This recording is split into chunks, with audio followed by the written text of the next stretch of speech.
আমি বিথি মানিক ছাড়া কোনোদিন এই চোখে অন্য কাউকে দেখিনি, মানে কখনো চিন্তাও করি না। আমার সামনে দিয়ে হাজারো সুন্দর পুরুষ হেঁটে গেলেও আমি ভাবি না মানিকের থেকে সুন্দর।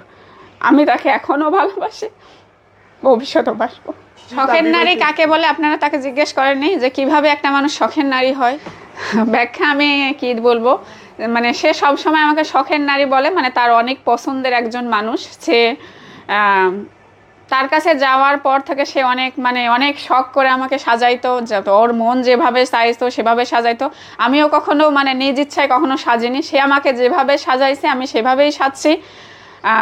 মূলত অনেক পছন্দের একজন মানুষ, আমার কাছেও সে অনেক পছন্দের একজন মানুষ। কিন্তু পছন্দের মানুষ বলে তার কাছে আর অনেক সে কান্নাকাটি করতেছে। এই কান্নাকাটির ওসিলায় আমি আরও 3-4 বার একই ভুল করছি। আজ থেকে 15 মাস আগে সে আমাকে ফার্স্ট টাইম যখন বেল দিয়ে পিটাইছিল অমানবিকভাবে, সারা শরীরে আমার বেলের দাগ ছিল। তো আমি তখনই যদি পদক্ষেপ নিতাম, আমার ফ্যামিলির কথা শুনতাম, তাহলে আজকের এই দিনটা হয়তো দেখতে হতো না, অল্পতেই আমাদের হয়তো সমাধান হতে পারতাম। তো 3-4 বার সে আমার সাথে এই ব্যবহারগুলো করছে। আমি 3-4 বারে আমার বাবার বাড়িতে আসছি, আবার সবাই আমাকে মানা করছে যে যাইস না, ও কখনোই ভালো হবে না। আসলে সবাই ওকে চিনতে পারছে যে ও ভালো হওয়ার মানুষ না, কিন্তু আমার ভালোবাসা, আমার অবুঝ মন কখনো ওকে চিনতে পারে নাই। আমি সবসময় ভাবছি যে সে ভালো হবে, এই চিন্তা ভাবনা করে আমি তার কাছে গেছি। আজকে 3-4 বার সুযোগ দিছি, কিন্তু না, সে সুযোগ নিয়ে যায় ঠিকই, সে কথা রাখতে পারে না। আবার সে যেরকম সেরকমই আমার সাথে করে, এই হচ্ছে।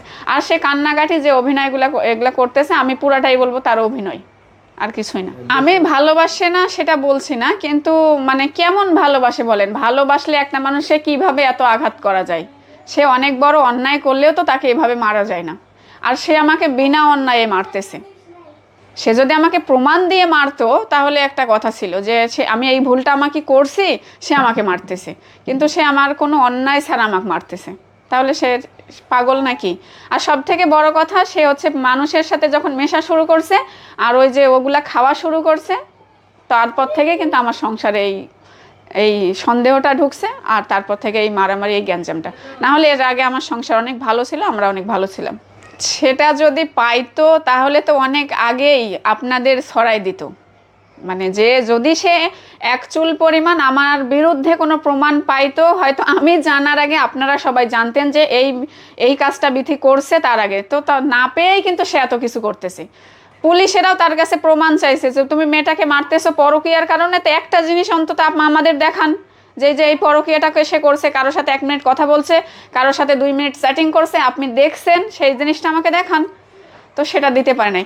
এমনকি আজকে একটা কথা বলি আপনাদের, সে আমার বিয়ের আগে একটা মেয়ের ফেসবুক পাসওয়ার্ড নিছে আমার কাছ থেকে। আমার বিয়ের আগে সে আমার কাছ থেকে ফেসবুক পাসওয়ার্ড নিছে। সে যদি খারাপ কিছু পাইতো সে আমাকে বিয়ে করতো? প্রশ্ন আপনাদের কাছে, আমার বিয়ে করতো না। আমার বিয়ের 2-3 বছর আগের কল রেকর্ড হোয়াটসঅ্যাপের সব কিছু সে এগুলা বের করছে, সব কিছুই সে বের করছে। যদি কোনো রকম কিছু পাইতো সে কি আমাকে বিয়ে করতো? বলেন, আপনারাই বলেন। পায়নি বলে সে আমাকে বিয়ে করছে, কিন্তু এ পর্যন্ত সে পায়নি। আমি কথা দিচ্ছি সে কোনো দিনও পাবে না, কারণ আমি বিথি মানিক ছাড়া কোনোদিন এই চোখে অন্য কাউকে দেখিনি, কখনো চিন্তাও করি না। আমার সামনে দিয়ে হাজারো সুন্দর পুরুষ হেঁটে গেলেও আমি ভাবি না মানিকের থেকে সুন্দর। আমি তাকে এখনও ভালোবাসি, ভবিষ্যতেও বাসবো।